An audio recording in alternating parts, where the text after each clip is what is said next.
안녕하세요. 동락석회 이현숙입니다. 학생들이 중간고사 기간이나 기말고사 기간이 되면 제일 많이 신경 쓰는 게 어떤 과목일까요? 수학, 영어, 국어, 생각 외로 역사입니다. 그러니까 중학교 1학년 때는 역사를 배우지 않다가 중학교 2학년 때 세계사, 중학교 3학년 때 한국사를 배우는데, 특히 이제 한국사를 배우는 학생들은 중간고사 기간에 한국사가 시험 과목에 포함이 되느냐 안 되느냐를 굉장히 중요하게 생각해요. 왜냐하면 한국사라는 게 너무너무너무 방대한 양을 웬만큼 공부해서는 안 되기 때문에 굉장히 시험에 부담으로 다가오는 과목 중에 하나가 한국사입니다. 자, 오늘 여러분에게 소개해드릴 책은 발굴과 발견. 출판사는 눌와입니다. 이 책 정말 마음에 들어요. 저자 선생님은 도재기 선생님인데요. 일단 뭔가 성함부터가 발굴과 발견하고 연결이 되지 않나요? 도재기. 그래서 저는 작가 선생님 성함이 도재기 선생님이셔서 딱 왠지 도자기, 백자, 청자 막 이런 거, 역시 어쩌면 부모님께서 이분은 이쪽 길로 가시라고 성함부터 이렇게 멋지게 지어주신 거 아닌가라고 혼자 생각했습니다. 자, 발굴과 발견은요, 제가 초등학교 6학년, 중학교 이렇게 한국사를 다 공부한 친구들과 함께 읽는 책이에요. 이 책은 말 그대로 우리의 유물, 문화재를 중심으로 이야기가 펼쳐지는데, 단순히 이 문화재는 어느 시대 뭐다, 이 문화재는 어떤 특징이 있다, 그런 게 아니고요. 진짜로 이 문화재가 어떻게 발굴이 되고 발견이 돼서 우리의 교과서에 실리고 박물관에 전시가 되고 아니면 어떻게 보관되고 있는지를 알려주는 정말 리얼리티한 책이에요. 정말 재밌습니다. 그래서 도재기 선생님 먼저 말씀드리면요, 91년도에 경향신문에 입사해 주로 문화부에서 문화유산, 미술 담당 기자로 일하셨고요. 문화부장, 문화국제기획 에디터, 논설위원을 거쳐 선임 기자로 활동하셨다고 합니다. 다양한 분야 지인들과 박물관, 미술관 탐방, 곳곳의 유적 답사를 즐기시고요.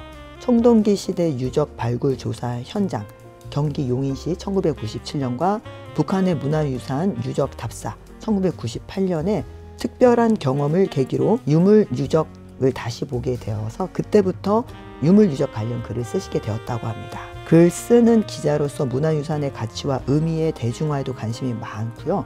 국보 역사로 읽고 보다 2016년도에 책을 펴내신 적도 있습니다.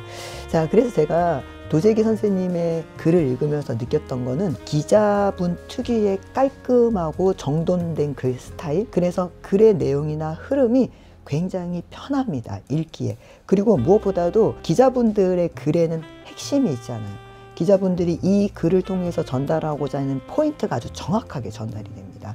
그래서 책이 가치와 넓이에 비해서 전달력이 상당히 좋습니다. 초등학교 6학년 중학생들 충분히 읽을 수 있어요. 이 책에서 만나면은 다시 새롭게 만나는 보물들 해서 1부 발굴 한국사를 새로 쓰다, 그래서 신라 금관부터 시작이 됩니다.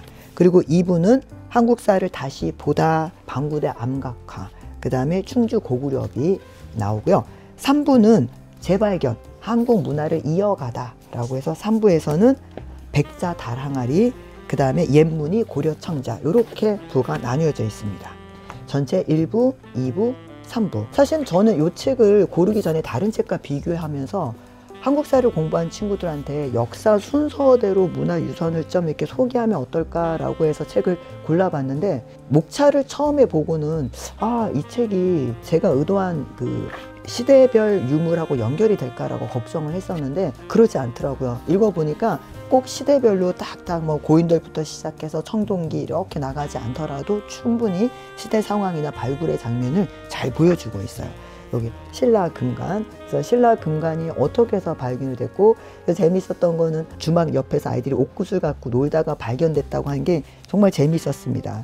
자, 그리고 여기 보면은 서봉청 금관 해갖고 1926년에 스웨덴 황태자의 참관을 기념하고 금관에 봉황 모양의 장식이 있어서 스웨덴의 한자 표기인 서전의 서자와 봉황의 봉자를 따서 서봉총이라는 이름이 되었다고 합니다. 사실 이거는 웬만한 역사책 읽어서는 나오지 않는 자료들인데 작가 선생님께서 아주 꼼꼼하게 정말 기자 특유의 섬세함을 발휘해서 하나하나 다 설명해 주시고 계십니다. 저는 재미있게 읽었던 파트가 무형왕릉이에요. 여기서 보면은 요 제가 이렇게 읽으면서 밑줄을 그어놨긴 했지만 이 무령왕릉 보면서 저도 너무 기자님하고 똑같이 아쉬웠던 게 이렇게 대단한 발굴이 단 며칠 만에 끝났다라는 거. 한국 고고학에서 졸속 발굴로 기록될 만큼 5점으로 남는 발굴이 무령왕릉 발굴이라고 합니다. 벽돌 벽이 발견되자 배수로 공사는 중단되고 발굴 조사단도 부랴부랴 구성됐다. 벽돌을 처음 발견한 지 이틀이 지난 7월 7일 벽돌로 된 벽 주변의 흙을 더 파내려가자 아치형을 이룬 벽이 드러났다. 무덤 입구였다. 이튿날인 7월 8일에는 입구 벽 전체가 완전히 모습을 드러내고 오후 4시쯤에는 발굴 조사를 시작했다. 이렇게 해서 발굴이 적어도 1년을 걸릴 백제 발굴이 하룻밤 사이에 거의 며칠 사이에 발굴이 끝나버립니다. 그리고 마지막에는 이제 뭔가를 발굴한다 그러면 얇은 붓 같은 걸로 이렇게 막 섬세하게 하나하나 흙먼지 이렇게 제거해 가면서 소중하게 또 나오면 사진 찍고 위치 찍고 비교 사진 찍고 이렇게 기록하고 제가 정확하게는 모르겠지만 그렇게 발굴을 하는 걸로 알고 있는데 나중에는 너무 많으니까 그냥 막 삽으로 떠서 그 자루에 담아서 가지고 가고 하나 다시 했다고 하더라고요. 게다가 발굴되는 그 시점마다 사진도 없어서 어디에 어떤 모습으로 발굴됐는지를 알 수가 없어서 굉장히 안타깝다고 하시더라고요. 그래서 7월 7일부터 시작해서 9일 오전 9시, 그러니까 단 17시간 만에 발굴이 완료된 정말 한국 역사에 있어서 가장 졸속 발굴 중에 하나였다고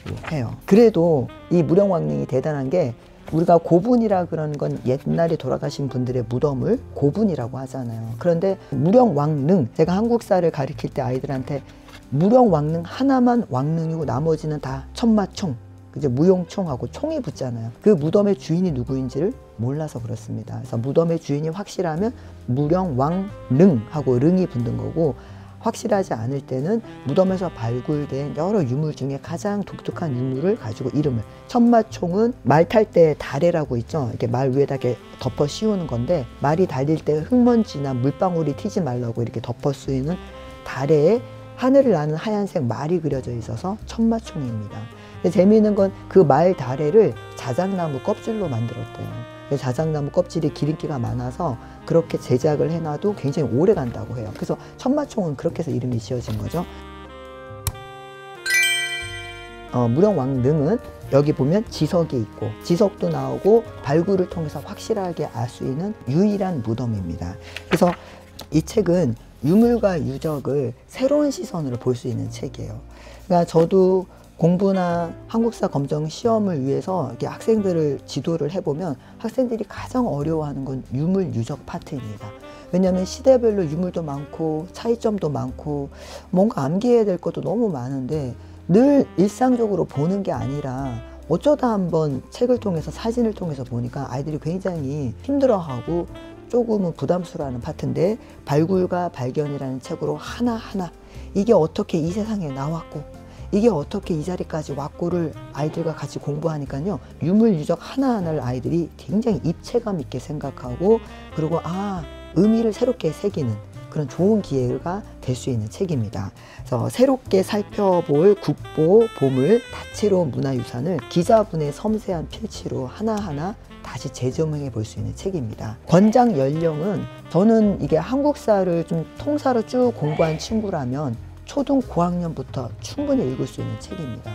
딱 보면 굉장히 어려워 보이긴 하지만 막상 한 편 한 편 읽어 내려가면 시간 가는 줄을 몰라요. 뭔가 이제 막 그 유물이 이 세상에 나타나서 그 유물을 추적해 나가고 찾아가는 그 과정이 탐정의 어떤 모험 같고요, 아주 스펙타클하게 펼쳐집니다. 그리고 글이 복잡하게 길게 쓰여져 있지 않고 아주 가벼운 혼문장으로 탁탁탁 이어져서 몰입감도 뛰어납니다.